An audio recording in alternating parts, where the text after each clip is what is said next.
Good morning, I'm Brian Reagan. This is Tyler Kelly. We welcome you to Mornings with Brian and Tyler. Today we're in Proverbs 24, verses 28 and 29. Tyler? Do not be a witness against your neighbor without cause. For would you deceive with your lips? Do not say, I will do to him just as he has done to me. I will render to the man according to his work. All right, so a couple of different things going on here. First of all, at the end of the day, you have to live next to your neighbor. When you're not there, your neighbor probably will be. This proverb makes a very good point about trying to live at peace with the people you share a border with. Hatfields and McCoys, one of the more famous feuds in history, ultimately comes down to neighbors who couldn't get along. It's really what it comes down to. I knew an individual, I won't say what state and I won't say what agency. He had a property that was his vacation home, his second home, was on a lake. His next door neighbor was a known drug lord. And, when the drug lord realized that a law enforcement officer had bought the place next to him, they met each other near the fence line one day, and the officer looked at him and said, "Look, we're neighbors." He said, "When I'm here, I'm not on duty." He said, "So as long as you keep all your stuff, where I don't see any guns and I don't see any drugs, we can get along just fine as neighbors." He says, "You keep your junk out of sight."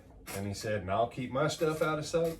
And for, I know, probably 20 years, they got along just fine. Last time I knew, they still got along. So when he had it, no. You don't get it. When you're fighting with your neighbor, at some point you have to leave your property. All kinds of catastrophe happens. That's his point. Unless it is so bad. And really and truly, this would be one of those, unless the judges of the land call you as a witness and you are forced to appear to testify or speak against your neighbor, don't do it. Someone, don't do it. Don't do it. Don't testify against your neighbor. Don't,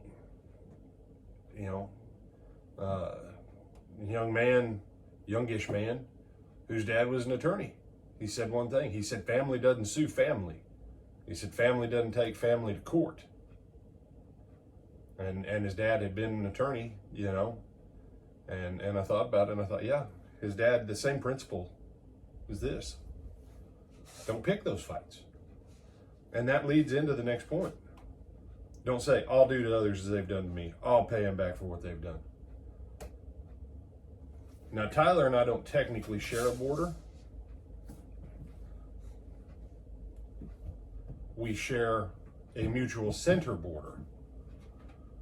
But if Tyler and I were to get into it and go, I'm going to pay Tyler back, or if he says, I'm going to pay Brian back, how hard is it for me to know when he's not there? Oh, you did 10 points damage to me? You're gone. Now I'll do 20 points damage to you while you're gone. Oh, now I've got to leave. Now he's going to pay me back with 40 points damage. Oh, wait. See, that's the whole point. You're sowing catastrophe into each other's lives. Mm-hmm. Be the person that doesn't do that. Now, to the best of my knowledge, I don't think I've got anything for which I really need to pay Tyler back.